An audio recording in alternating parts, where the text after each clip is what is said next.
I'm going to be describing an experiment that occurred on June the 2nd, 2022.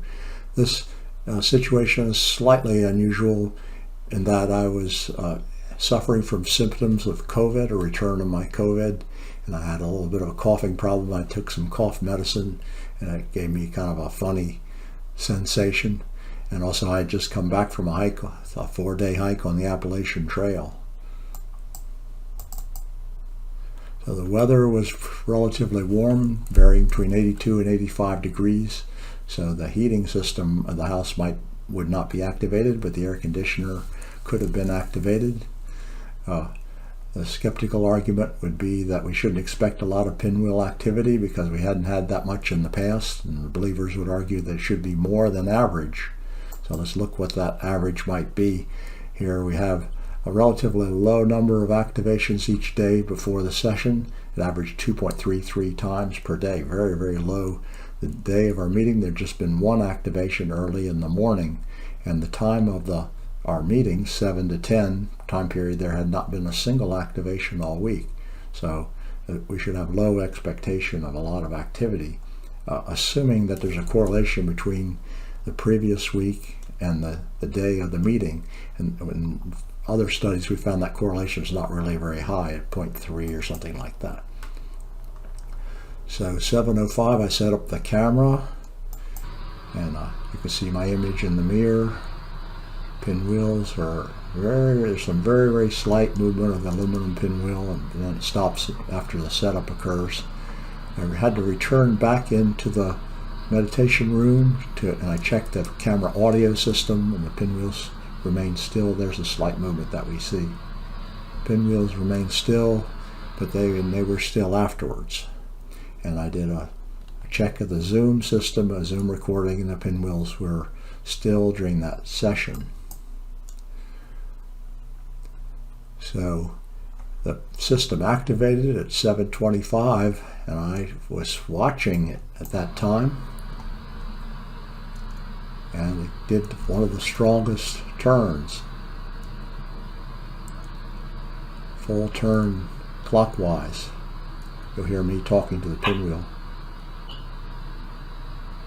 Hey, Pinwheel, I'm watching you turn.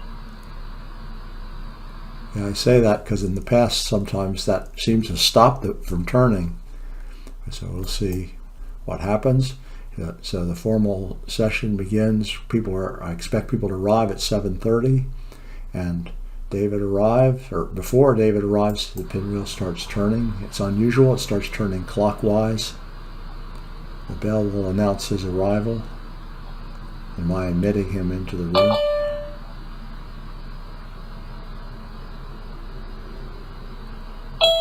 And now he's admitted.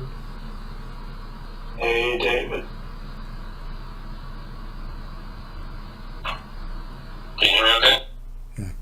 So if the pinwheel activation signifies something important that the entities or whatever are wanting us to pay attention, the thing they want us to pay attention is that the interaction between people are greeting each other. And so here I'm having a conversation with David. But I'm still alive. Here's Heather arriving. It was actually quite high. Yeah, how many miles did you get in before you came back? A lot.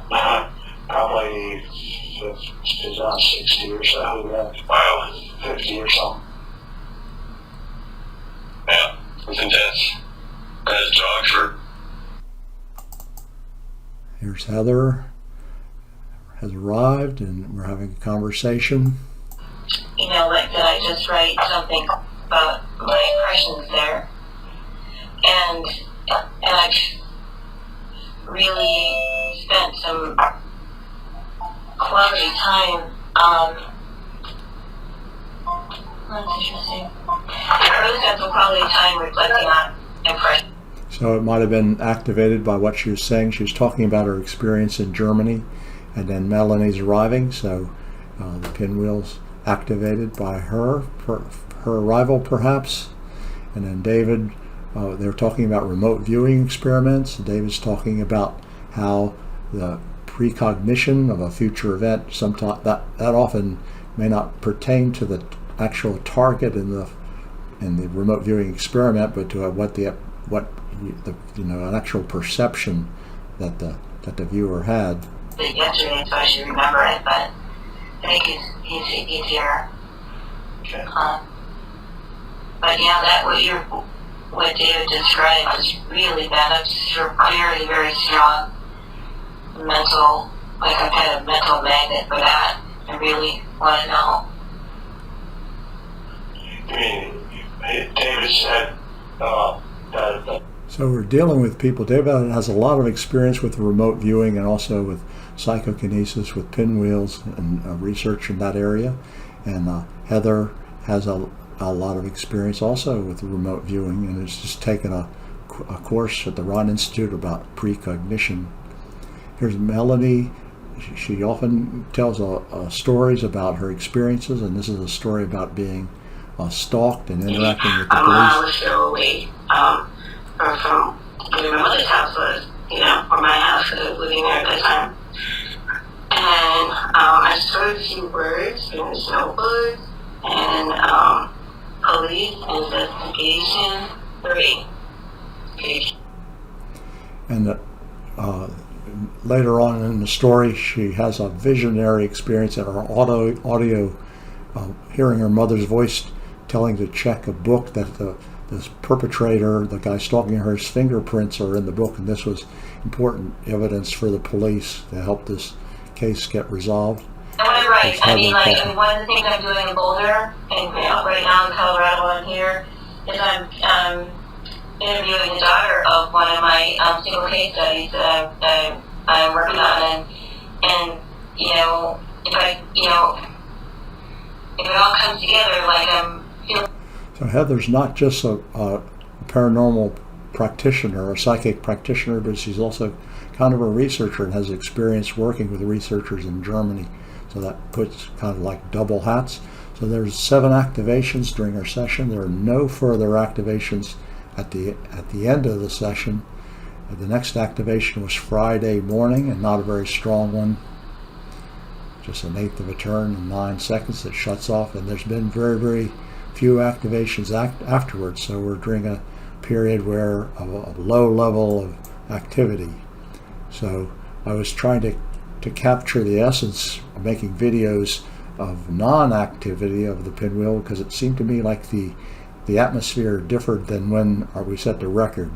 The speed of speech was lower, the degree of animation was lower, and let's just look at this video here, and I'll illustrate that point. It's a pinwheel study. What is the okay study? It's just that My impression was that these people were having normal conversations, but there was a kind of therapeutic quality to some of it, which I expected to cause activations, but it did not really seem the case. So the evidence, I suppose, would support the believer hypothesis, because we had 7 activations and there had been 0 during that time period over the last 6 days. But it seemed to me like the excitement and the speed of speech was lower than in previous weeks. And Melanie told a story. While she was telling it, I thought to myself, that in the past has triggered a lot of activations, but we just got 1 during her story.